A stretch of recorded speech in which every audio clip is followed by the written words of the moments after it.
உள்ள போய் உட்காருங்க. பொம்பளைங்க அங்க உட்காருங்க. அங்க உட்காருங்க.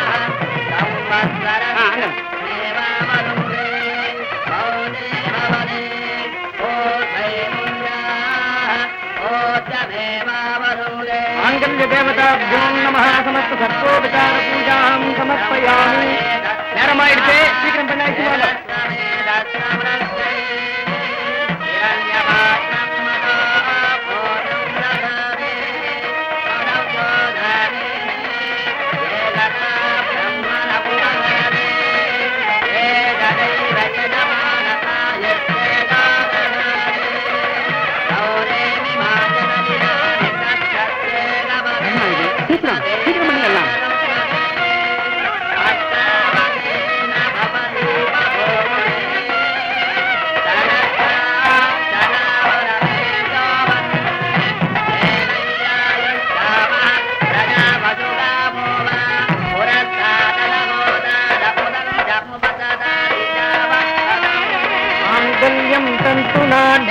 मम जीवन हेतुना कंटे भद्राणि चुबुके जीव सरदां सतम.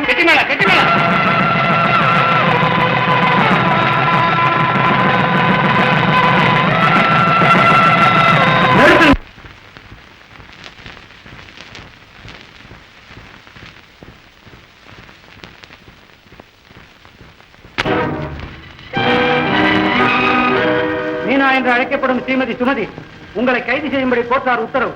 Inspector, who issued the warrant? District magistrate. கைது செய்ய காரணம் இந்த அம்மா ஏற்கனவே கல்யாணம் ஆனவங்க. Impossible inspector. இந்த உத்தரவுல கண்டிருப்பது இந்த பெண்ணா இருக்க முடியாது. இவ பேர் சுமதி மீனா. இதுல ஏதோ ஆள் மாறாட்டம் நடந்தது. ஆள் மாறாட்டம் இல்ல, பெயர் தான் மாறாட்டம். ஒட்டிய 2 பேரை வச்சுட்டு நாராமா. கோபால், கொஞ்சம் பொறுமையா இருக்கு. நீங்க இப்படி சந்தேகப்படுவீங்கன்னு தெரிஞ்சுதான் இவங்க 2 பேரையும் கூட்டு வந்திருக்கு. இவர் இந்த பெண்ணின் தந்தை, இவர் கணவர். எக்ஸாக்ட்லி. அவ என் மனைவி. இந்த உண்மையை நான் தான் சொல்லணுங்கிறது இல்ல, எங்க ஊரே சொல்லும். என்ன மாமா? கொடுமையான இந்த காட்சியை பார்க்கறதுக்கு பதிலாக என் உயிர் போயிருக்க கூடாது. குலப்பெண்கள் நினைச்சு கூட பார்க்க முடியாத இந்த காரியத்தை நான் செத்த நல்லே செஞ்ச பிறகு இந்த உலகத்துல நான் எப்படித்தான் தலைநிமிர்ந்து நடக்க முடியும்? மிஸ்டர் சோமசுந்தரம், உணர்ச்சி வசப்படாதீங்க, உண்மையை சொல்லுங்க. இவங்க உங்க மகதானே? ஆமாங்க, என் மகன். இவ என் மகளே தான். கசப்பான இந்த உண்மையை நீதினு ஒண்ணு இருக்கு, அதுக்காக நான் ஒத்துக்கிறேன். இன்ஸ்பெக்டர் சார், இந்த ராட்சசி இருக்காளே, இவ என் மகதான். இவ முகத்துல விழிக்கிறதே பாவம். எனக்கு தெரியாது, நான் உங்களை பார்த்ததே இல்லைங்க. இப்படி பேசுறத தவிர உனக்கு வேற வழியே மிக குறுகிய காலத்துக்குள்ள முற்றிலும் புதிய ஒரு கூட்டத்தையே உனக்கு சொந்தக்காரங்களை மாத்திக்கிட்ட சாகத்தக்காது. புருஷன் இருக்கும்போது இன்னொரு கல்யாணத்துக்கு துணிஞ்ச பந்தன் நிமிஷத்துக்கு நிமிஷம் புது புது யுக்திகளை கையாளவருக்கு சொல்லி ஆகணும். தனிகாரம் நீதிமன்றத்தில் உண்மை வெளிப்பட போறது உறுதி. இருந்தாலும் தற்காலிகமா இவளால் இப்படி ஒரு குழப்பத்தை விளைவிக்க முடியுங்கிற கல்லாசை. இதோ பாருங்க, இதே போல ஒரு திருமண பந்தல்ல இவ என் பக்கத்துல மணமாளா இருக்கும் காட்சி. இதோ பாருங்க, மணவாழ்க்கை புருஷன் மனைவிமா நான் 2 பேரும் சேர்ந்து எடுத்துக்கிட்டு படம். ஆனாலும் இது மட்டுமல்ல, இன்னும் எவ்வளவு இதெல்லாம் ஏதோ ஒரு சதிவிட்டங்க. இவங்களுக்கு எனக்கு எந்த சம்மதமுமே கிடையாது. வாழ்வு கிடைக்கிறதுக்காக எனக்கு தெரியாம யாரோ சதி நடத்துறாங்க. பேச கேளுங்க. எந்த ஊரு, உன் கடந்த கால வாழ்க்கை என்ன, எதையுமே என்கிட்ட சொல்லாம மரத்தினுடைய மரமை இப்பதான் புரியுது. மாமா, இந்த சாகசக்காரி பிள்ளப்பாசம் உங்க கண்களை மறைக்கணும்னு அப்பவே எச்சரிக்கப்பட்ட. நீங்க கேட்கல, இன்னைக்கு நம்ம மானமே போச்சு. பாசாங்கு கவிதை அத்தனை பானங்களை உபயோகப்படுத்தி நம்ம ஏமாத்த மாமா, நம்ம அத்தனை பேரை ஏமாத்த. அப்படின்னா சொல்லாதப்பா, இதுல ஏதோ சூது இருக்கு. ஒரு நாளும் குற்றவாளியா இருக்க முடியாது. ஆமாங்க, என்ன நீ கிடையாது, அவளை வந்து கூட அனுப்ப முடியாது. என் மகன் நிரபராஜ். எங்க கடமையில குறுக்கிடாதீங்க. அவங்கள பலவந்தமா இழுத்துக்கிட்டு போக வேண்டிய அவசியத்தை உண்டாக்காதீங்க.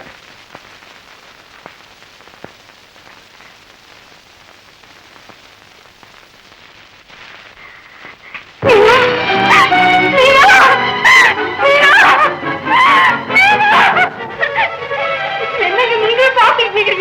சொல்லுங்க.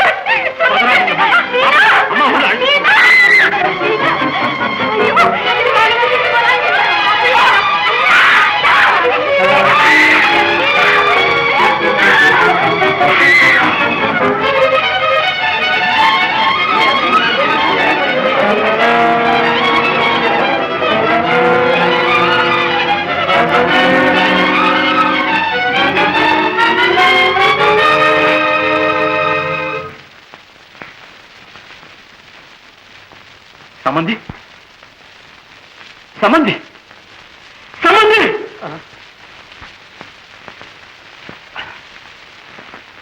நீங்க ஒன்னும் அதைரியப்படாதீங்க. எல்லாத்தையும் நம்ம கொடுத்திருக்கிறார். நீங்கள் குற்றவாளியா இல்லையா? இல்லை இல்லை, இதெல்லாம் என் மீது அபாண்டமாக சுமத்தப்பட்ட படி. இவனை யாருன்னு கூட எனக்கு தெரியாது. நான் கல்யாணம் ஆகாதவன்.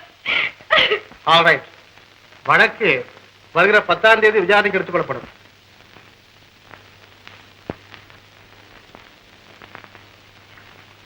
யுவர் ஆனர், குற்றவாளியை ஜாமீனில் விடுதலை செய்யும்படி வேண்டுகிறேன். குற்றவாளியின் வழக்கு தந்தை மிஸ்டர் தணிகாசலம் குற்றவாளியின் சார்பில் ஜாமீன் கொடுக்க தயாராக இருக்கிறார்.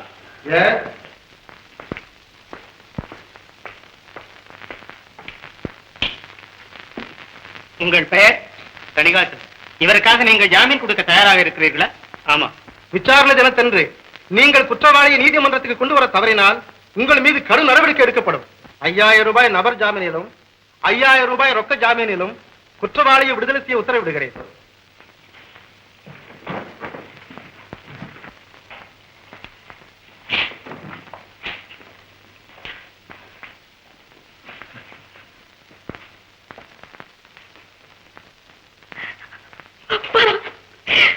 பயப்படாதம்மா. இந்த குற்றச்சாட்டுகள்லாம் உண்மைன்னு நம்பி நாங்க உன் மேல ஒரு நாள் சந்தேகப்பட மாட்டோம்.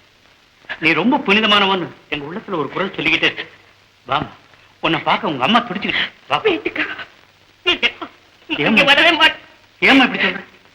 எந்த முகத்தோடப்பா நான் இங்க வருவேன்? ஏன்? என் மேல ஏற்பட்டிருக்கிற இந்த கடமை என்னைக்கு தீரும்? அன்னைக்கு தான் நான் அந்த வீட்டுல கால் எடுத்து வைப்பேன். அன்னைக்கு தான் எங்க அம்மா முகத்திலேயே விழிப்பேன். சம்பந்தி, மீனாவுடைய விருப்பத்தை தடை செய்யாதீங்க. வழக்கு முடியற மட்டும் மீனா நம்ம நித்யானந்த வீட்டிலே இருக்கு.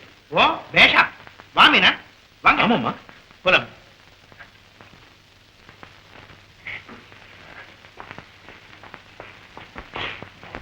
இப்படி பிடிவாதம் பிடிச்சா எப்படிமா? கொஞ்சமா சாப்பிடு மீனா. பரவாயில்ல, சாப்பிடமா. வேண்டாங்க, என்ன வற்புறுத்தாதீங்க.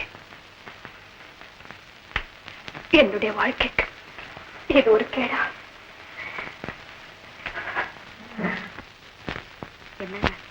என்ன சொன்னாலும் கேட்க மாட்டேங்கிறாளே. சரி, பேசாம போ.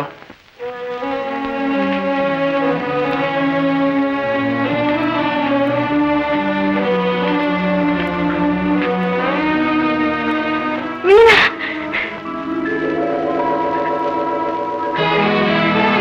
அம்மா, மீனா, அம்மா, மீனா, அம்மா, மீனா, அம்மா, மீனா, அம்மா, மீனா.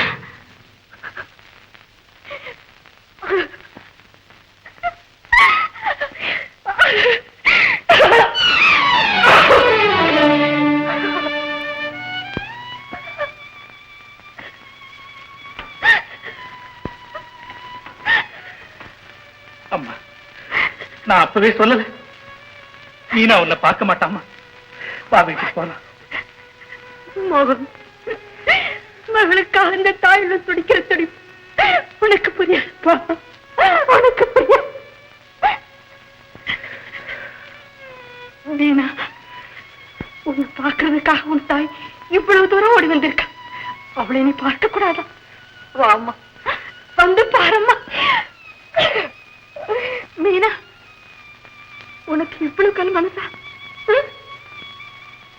என் வயிற்றுல பிறந்த பெண்ணா இருந்த என்னை இப்படி தவிக்க விட்டுட்டு நீ தனியா ஒதுங்கி இருப்பியா? அத்தை, மீனா ரொம்ப குழப்பமா இருக்கான். அவ மனசு சமாதானம் ஆற வரைக்கும் நீங்க தான் கொஞ்சம் பொறுமையா இருக்கணும். ஆமாம்மா, வா போலாம்.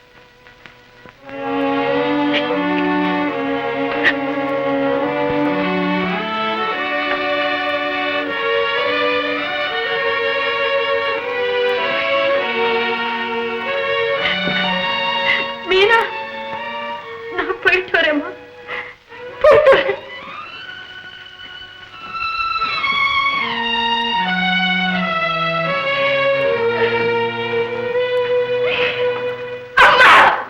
நான் கவலைப்படுறதெல்லாம் மனைவிக்காக, மானத்துக்காக. புருஷன் மனைவியை புறக்கணிக்கலாம், ஆனா மனைவி புருஷனை புறக்கணிச்சதா நம்ம நாட்டுல ஒரு நிகழ்ச்சி கூட நடந்தது கிடையாது. பாண்டு, இந்த நாட்டுல மத்த கணவன்மார்கள் செய்யாத கொடுமை நான் என்ன செய்துட்டேன்? மறு விவாதத்துக்கு உடன்பட்டது பெண் குலத்தாலேயே மன்னிக்க முடியாது. Correct correct brother. இந்த கோர்ட்ல சொல்லத்தான் போறேன். சுமதியே மனைவி. இந்த உண்மையை நீதிமன்றத்தில் யாராலும் மறுக்க முடியாது. சுமதியின் பிடிகளிலிருந்து தப்ப முடியாது. சுமதி, நீ இந்த வீட்டிலேயே திரும்ப வந்து வாழும்படி நீதிமன்றம் உனக்கு உத்தரவிடு. அப்போ உன்னை சிறுக சிறுக சித்திரவதை செய்து ஆனந்தப்பட போறவன் இதே கோபால். இதே கோபால். நாங்க இப்படி கேட்கிறோமேன்னு வருத்தப்படக்கூடாதுமா. இதுவரை கேட்டமா, இப்ப கேட்க வேண்டிய சூழ்நிலை வந்திருக்கு. நீ சுமதி இல்ல, வேற ஒரு பெண்ணு, கல்யாணம் ஆகாதவன். இந்த உண்மைகளை எல்லாம் கோர்ட்ல நிரூபிக்கணும்னா நீ யாரு? உன்னோட வரலாறு என்ன? இந்த உண்மைகள் கொஞ்சமாவது எங்களுக்கு தெரிஞ்சிருக்க வேண்டாமா? ஐயோ, நான் யாருன்னு நிரூபிக்க இந்த உலகத்துல எனக்கு எந்த ஆதாரமே கிடையாது. கிடையாது. எந்த பெண்ணுக்கும் ஏற்படாத ஒரு கேவலம் எனக்கு ஏற்பட்டது என்ன கூட நான் கவலைப்படுறேன். அது தீர்க்க எனக்கு எந்த வழியுமே இல்லையேன்னு தான் நான் கவலைப்படுறேன்னா. என்னம்மா இப்படி சொல்றேன்? உன்னை பெத்தவங்க, உன் சொந்தக்காரங்க, இல்ல உன் கூட பழகினவங்க, உன்னை நல்லா தெரிஞ்சவங்க எத்தனையோ பேர் இருப்பாங்களே. இவங்கள யாராவது ஒருத்தர் கூடவா உன் சார்பில சாட்சி சொல்ல வர மாட்டாங்க? என்னுடைய வாழ்க்கையே வினோதமானது. இந்த கேள்விகளுக்கெல்லாம் அதுல இடமில்லைன்னா. நான் பிறந்தது கும்பகோணத்துல ஒரு ஆஸ்பத்திரியில. பிறகு நான் வளர்ந்தது வட இந்தியாவில் ஒரு ராணுவ முகாமில வேலை பார்த்து எங்க சித்தப்பா வீட்டுல. இப்ப என்ன பெத்தவங்களும் இல்லை. நான் வாழ்ந்து பழகின அந்த ராணுவ முகாமும் கலைஞ்சு எங்க சித்தப்பாவும் மேநாட்டுக்கு மாறுதலாய் போயிட்டார். அப்புறம் எப்படிமா தென்னிந்தியாவுக்கு வந்த? சித்தப்பா வீட்டுல இருக்கும் போது சித்தி என்ன பல கொடுமைகளுக்கு ஆளாக்கினாங்க. அவங்க மேநாட்டுக்கு போகும்போது என்னையும் அழைச்சிட்டு போக சித்தி விரும்பல. அதனால தஞ்சாவூர் ஜில்லா கிளியூர் எனக்கு ஒண்ணு விட்ட மாமா சுந்தரமூர்த்தின்னு ஒருத்தர் இருக்காரு. என்ன சித்தப்பா அங்க அழைச்சிட்டு போய் அவர்கிட்ட ஒப்படைச்சிட்டு போயிட்டாரண்ணா.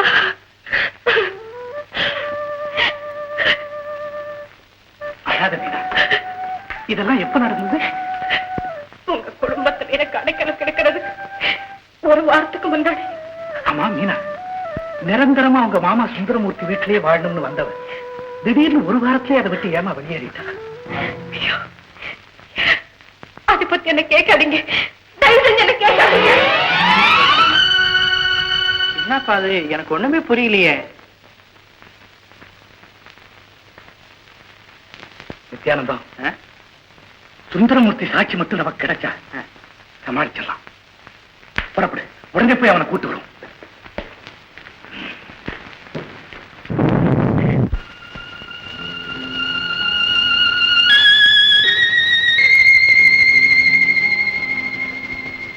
கடவுள் மனிதனாக பிறக்க வேண்டும். அவன் காதலித்து வேதனையில் வாட வேண்டும். கடலினிலே மூழ்க வேண்டும். அவன் பெண் என்றால் என்னவென்று உணர வேண்டும். கடவுள் மனிதனாக பிறக்க வேண்டும். அவன் காதலித்து வேதனையில் வாட வேண்டும். பிரிவென்னும் கடலினிலே மூழ்க வேண்டும். அவன் பெண் என்ற வேண்டும்.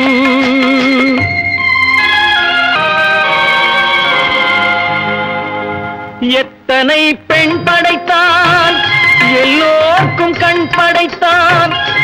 அத்தனை கண்களிலும் ஆசை என்னும் விஷம் கொடுத்தான்.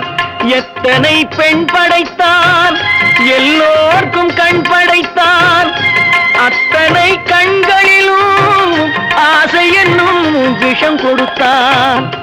அதை ஊரெங்கும் தூவிவிட்டான், உள்ளத்திலே பூசிவிட்டான். ஊரெங்கும் தூவிவிட்டான், உள்ளத்திலே பூசிவிட்டான். ஊஞ்சலை ஆடவிட்டு உயரத்திலே தங்கிவிட்டான். கடவுள் மனிதனாக பிறக்க வேண்டும். நடாடு என்று ஆட வைத்து பார்த்திருப்பேன். அவனை அழைத்து வந்து ஆசையில் மிதக்க விட்டு ஆடடாடு என்று ஆட வைத்து பார்த்திருப்பேன். படுவான் துடித்திடுவான் பட்டதே போதும் என்பான். படுவான் துடித்திடுவான் பட்டதே போதும் என்பான். பாவியவன் பெண் குலத்தை படைக்காமல் நிறுத்தி வைப்பான். கடவுள் மனிதனாக பிறக்க வேண்டும். அவன் காதலித்து வேதனையில் வாட வேண்டும். பிரிவென்னும் கடலினிலே மூழ்க வேண்டும். அவன் பெண்ணென்றால் என்னவென்று உணரவே. ஆமா, என்னுடைய வாழ்க்கை இப்படியாகும் நான் கொஞ்சம் கூட நினைக்க வேண்டும். மாமா, செத்து மடிய வேண்டிய அனாதைக்கு வாடு கொடுத்து நம்ம எல்லாருடைய வாழ்க்கையை வீணாக்கிட்டீங்களே மாமா. இல்ல சேகர், நடந்ததெல்லாம் வெறும் குழப்பமே தவிர உண்மை அல்ல.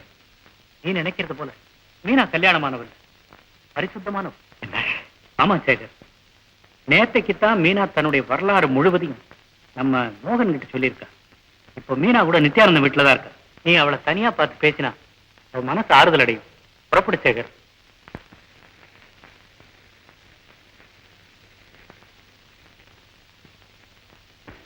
நமச்சிவாயம், நமச்சிவாயம். வாங்க வாங்க வாங்க, சும்மா வாங்க. என்ன பரமானந்தம்? ஐயோ, என் பேரு நித்யானந்தம். அட ஏதோ ஒரு ஆனந்தம். ஆமா, என்னமோ கோவில்ல விசேஷம்னு சொன்னீங்க, இப்ப யார் வீட்டுக்கோ கூட்டு வந்திருக்கீங்களே, என்னையா அது? அட இது நம்ம வீடுதான் ஐயா, ஒண்ணும் பயப்படாதீங்க. நமச்சிவாயம், நமச்சிவாயம். மீனா, மீனா,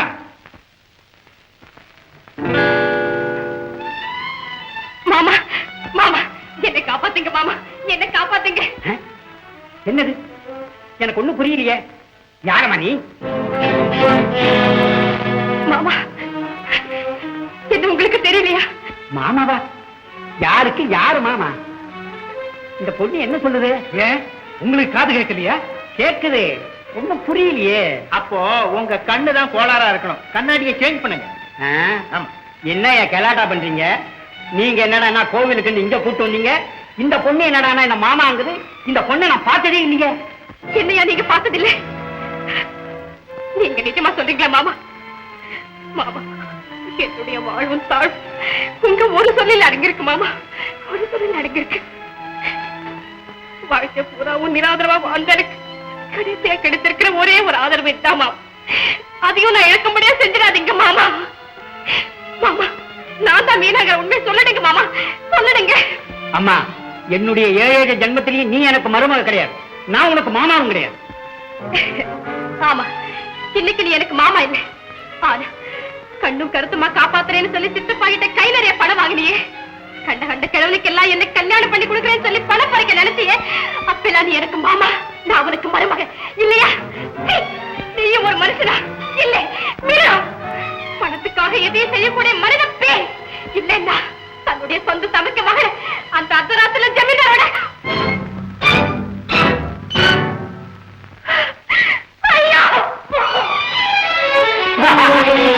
ஐயோ, இந்த பொண்ணுக்கு நல்ல முத்தன பைத்தியம் போல் இருக்கு. நீங்க சொன்ன இந்த கோவில் ஒரு பைத்தியக்கார ஆஸ்பத்திரின்னு தெரிஞ்சிருந்தா இந்த பக்கமே வந்திருக்க மாட்டேன். யோ, முதல்ல அந்த பொண்ணு மூளைக்கு வைத்தியம் பாருங்க. நமச்சிவாயம், நமச்சிவாயம். இப்போ வைத்தியம் செய்ய வேண்டியது அந்த பொண்ணுக்கு இல்ல நமச்சிவாயம், உனக்கு தான். உங்களுக்கு வைத்தியம் பாக்குறதுக்கு இந்த உலகத்திலேயே டாக்டர் இல்ல, மேலோகத்துலதான் இருக்காரு. மேல் உலகம்னா சொர்க்கம் இல்ல, நரகம். அங்க உள்ள டாக்டருக்கு பேரு யம தர்மராஜன். அவரை கண்டா எந்தவித பாவ நோயும் போயிடும். ஏய்யா, நீங்க எல்லாருமா சேர்ந்து என்ன அவமானப்படுத்தணும்னு இங்க கூட்டு வந்திருக்கீங்க, அப்படித்தானே? பரவாயில்ல, இதுக்கு சரியான பாடம் நான் உங்களுக்கு கத்து தரல. என் பேரு சுந்தரமூர்த்தி இல்ல, நான் வர்றேன். நமச்சிவாயம், நமச்சிவாயம். பாத்தியா, மீனா அவருக்கு நல்லா தெரியுது, ஆனா மறைக்கிறான். அது புரியுது எனக்கு. அதெல்லாம் இருக்கட்டும். மீனா நடுவுல ஏதோ ஜமீன்தாரு அப்படி இப்படிலாம் சொல்லி அந்த இடத்துல பாருக்கு சிக்கல். அப்ப நேராவே கேட்டுப்படுவோமே. நல்ல ஆளப்பா நீ. ஆவேசத்துல அவளை அறியாம சொன்ன வார்த்தை இது. அதை சொன்னதுக்கு அப்புறம் அவ துடிச்ச துடிப்ப பாத்தியா? கவனிச்சேன். நித்யானந்தம், எனக்கு ஒரு ஐடியா தோணும். என்ன? கிளியூர்னா அங்க ஒரே ஒரு ஜமீன்தார் தான் இருக்கான். போருமே, நாம கொஞ்சம் அப்படியே சிஐடி வேலையை ஆரம்பிச்சோம்னாக்க விஷயம் பூராவும் தானே வெளியில வந்துட்டு போகுது. கரெக்ட். கல்யாணி, நாங்க புறப்படுறோம். மீனா, எனக்கு விமோசனமே கிடையாது. வாழ்க்கையில் எனக்கும் பயமா தான் இருக்கு. உங்க அம்மாவோட ஒண்ணு விட்டு சகோதரனே உனக்கு தெரியாதுன்னு சொல்லும்போது உனக்கு கடவுள் தான் கவலைப்படாத மீனா. உன் வாழ்க்கையில எப்படி புயல் வச்சு ஆரம்பிச்சதோ அப்படியே தென்றலும் வீசு. அழாதுமா. இங்க பாரு, தைரியமா இருக்கு. நான் பக்கத்து வீட்டுக்கு போயிட்டு வர்றேன். வீட்டை ஜாக்கிரதையா பாத்துக்க. அழக்கூடாது.